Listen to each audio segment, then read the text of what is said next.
When you teach children how to connect to and communicate their needs out loud, you are also teaching them that they're valuable and that they matter. I don't like to argue, so I say nothing and fume for days. How do I set boundaries without sounding like a jerk? I hate the idea that I might accidentally offend somebody, so sometimes I'd just rather say nothing at all.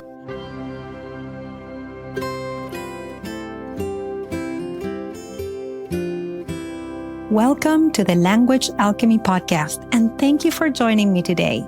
This is your host, Alejandra Siroka, a transformative communication teacher and coach who's devoted to helping multicultural individuals and couples engaged in personal growth transform their lives and relationships through conscious communication. Thank you so much for being here. Whether this is your first time or you've been listening to me for a while, I'm grateful you're listening to this podcast episode. In this 15-minute transformative communication podcast workshop, you will learn how to support others communicate their needs when they struggle to do so. This is the fifth and last episode of the Communicating Needs Skillfully series. The series I started in episode 138 when we talked about why it's difficult for women to communicate their needs out loud. Today, I'll teach you some things you can do with your communication right away to encourage people who find it challenging to communicate their needs, be able to express them to us.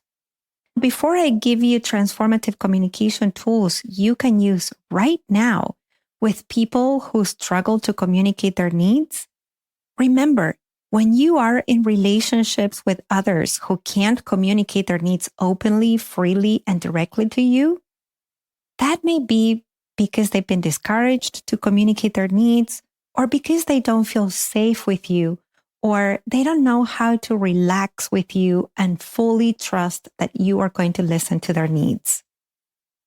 And of course, this impacts the quality of your relationships.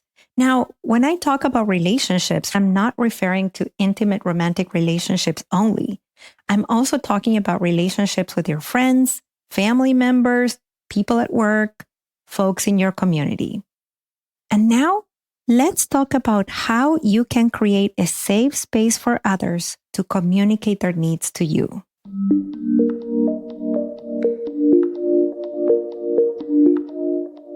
First of all, I want to talk about communication with children. So if you're a parent, a caregiver, or have little ones in your life, pay attention to this piece. It's so important that you model how to connect to your needs and teach kids how to communicate their needs clearly and directly.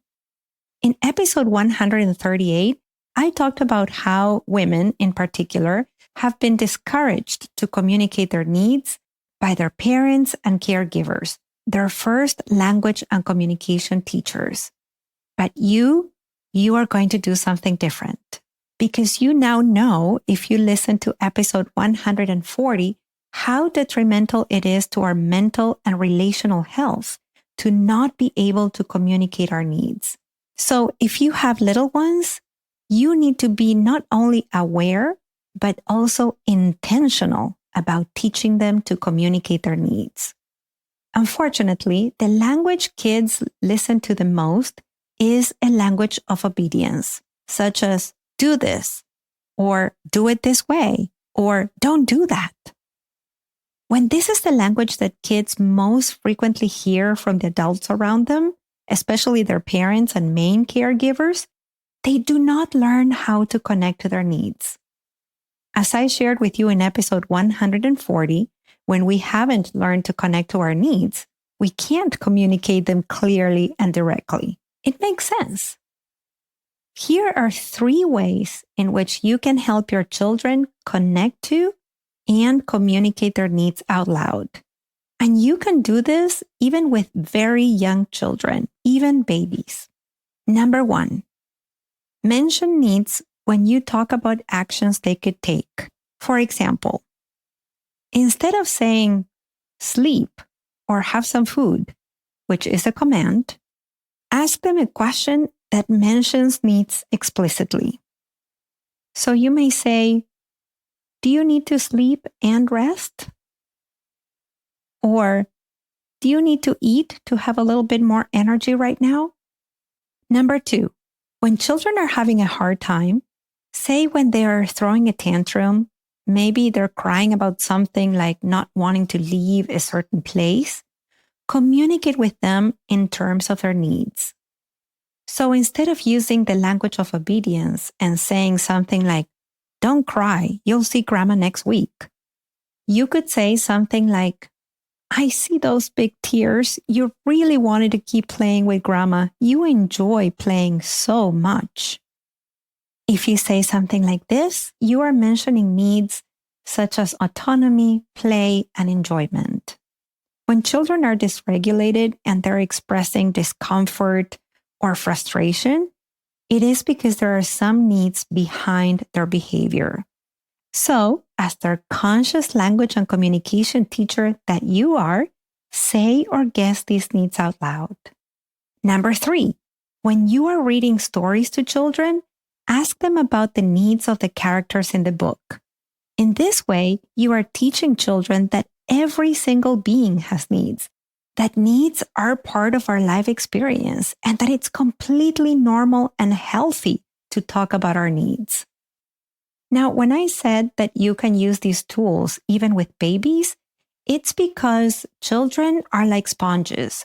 They absorb the language they're hearing, even if they can't reproduce it yet. And as I alluded earlier, be aware. The language that children are exposed to frequently has a lifelong impact for them. When you teach children how to connect to and communicate their needs out loud, you are also teaching them that they're valuable and that they matter.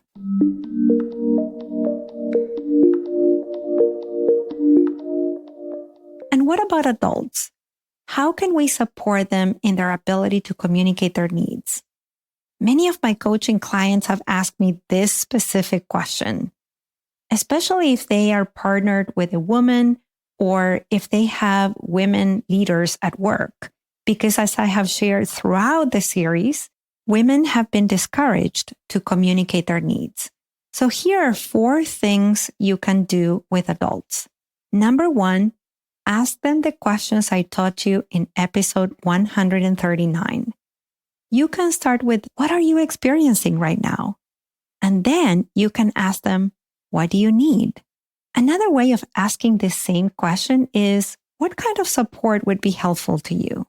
Or, what matters to you about this? When you ask these questions, make sure you put your listening ears on, because even though you may ask a very direct question like, what do you need?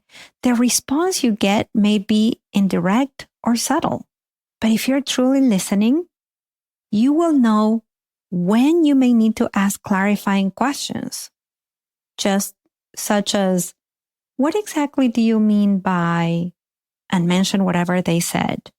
Or, can you give me a specific example of, and then mention what they just said. Now, when you're asking these clarifying questions, it's very useful to do this with an intention of support and use a tone of voice that avoids patronizing someone, especially women.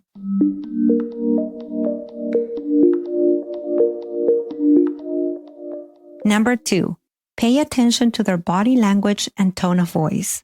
When someone's not used to communicating needs directly and clearly, their tone of voice is going to sound doubtful. So for example, you may suggest, how about we watch a movie tonight? And the response you may get might be a, sure. That response sounds more like a question. So when you notice a doubtful tone of voice, ask a question to help them connect to their need. For example, you could say, is there anything else you'd rather do because that would be more enjoyable for you? When you ask that kind of question, we are communicating that we are open to hear about a different need and contribute to it. The same goes for body language. You may see someone who has trouble communicating their needs, committing to something, but you may notice that their body language doesn't match their words. When you notice that, help them connect to their needs with a question. You may ask something like, I'm just wondering if there's anything else you'd need instead. You don't even have to mention the word need. Let's say you're talking to your boss. You could ask, I'm wondering if you believe there's a different way our team could be successful in this project. When you ask these questions, you are helping the other person connect to their needs, and you are making it safe for them to communicate them.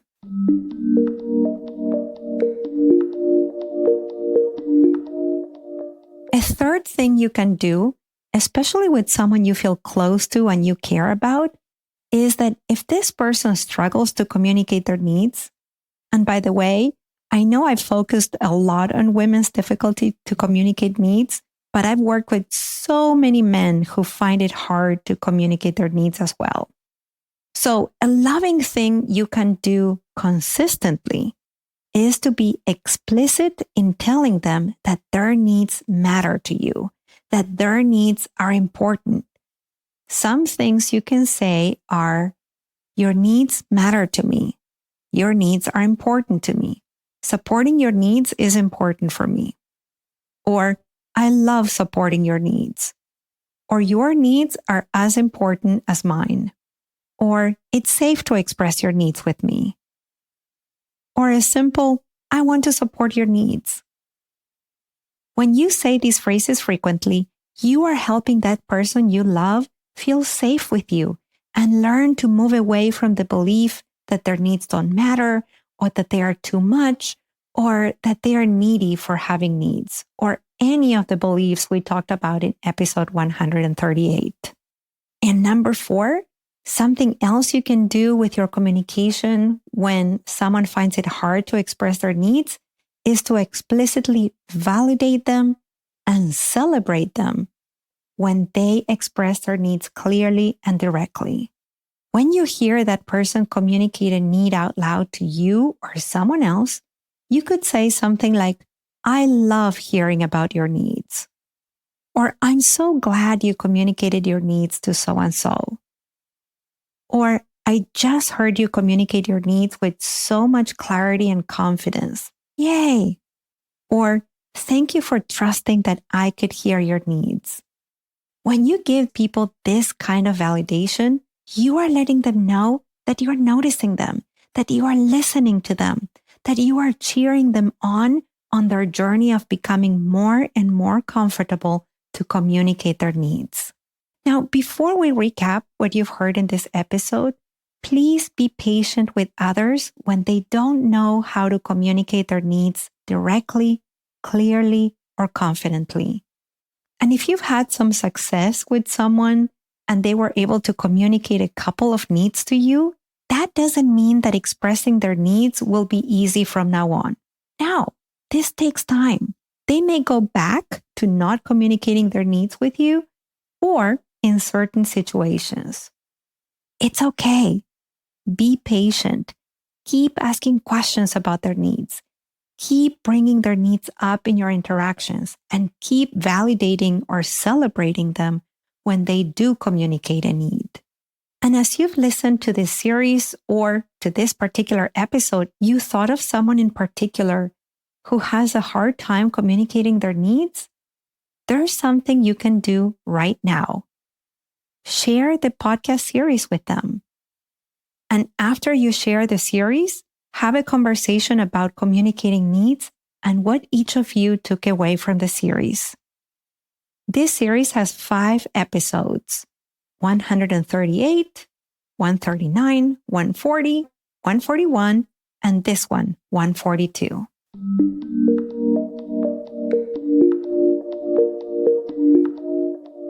And now let's recap what you've heard in this 5th and last episode of the Communicating Needs Skillfully series. In this episode, I taught you several ways in which you can support someone who struggles to communicate their needs.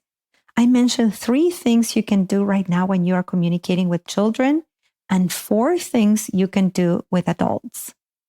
And remember, share the podcast series with others who have a hard time communicating needs and talk about what you each learned. Last but not least, if you are enjoying the podcast, please leave me a 5-star rating on Spotify or a 5-star review on Apple Podcast. Help me help more wonderful people like you by leaving me a review. Thank you so much for listening. I hope this episode, I actually hope the full series was useful for you. A special thanks to all my communication coaching clients and students who are having healthy and thriving relationships because they learn to communicate their needs skillfully. Until next week, and as we say in Argentina, ciao ciao. Original music by Gary LaPoe. You can find all links in the show notes at languagealchemy.com.